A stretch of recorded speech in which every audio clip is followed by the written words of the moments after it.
వేస్తామట పిల్లల తెల్లారు రాకున్నాం పొద్దు పిల్లల్ని సజ్జ మీద వేసినాం ఇద్దరు పిల్లల ఇక మేము తల్లి ముగ్గురం నలుగురం నిలబడ్డాం నా కొడుకు నా కోడలు ఇక నిలబడ్డం పిల్లలేమో సజ్జ మీద వేసినాం.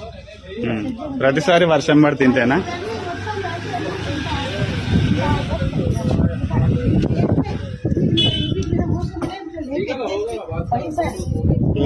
ఇవన్నీ మునిగిపోతాయి మొత్తం ఇక ఈ వీటి మీద నిలబడితే లేచి నిలబడ్డు ఇట్లనే నిలబడ్డాడు. పదిసారి అయితే నేను పిల్లలు ఆయన సజ్జ మీద పడేసినాం పిల్లలు గదిగా.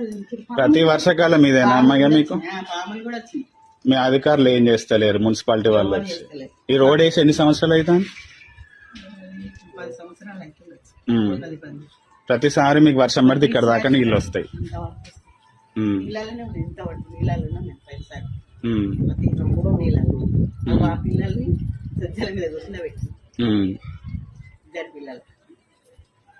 ఈసారి మీకు మోరీలో ఇప్పుడు ప్రస్తుతానికైతే మోరీల మట్టుకైతే క్లీన్ చేపిస్తున్నాం. రోడ్ల విషయము ఇప్పుడు మీరు మాట్లాడింది కదా, అది ఎమ్మెల్యే దృష్టికి తీసుకొని పోయేసి చెప్తాం ఎప్పటి వరకు అనేది. అని వాళ్ళు కూడా ఒక మాట అయిపోయినప్పుడు ఆ మాట మీ దగ్గర తీసుకొస్తాం.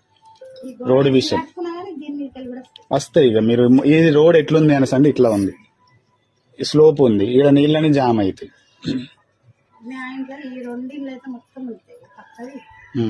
ఇట్లా ఎన్ని సంవత్సరాల నుంచి ఉంది మీకు ఇది? 12 సంవత్సరాలు అక్క 12 సంవత్సరాల నుండి వస్తాను.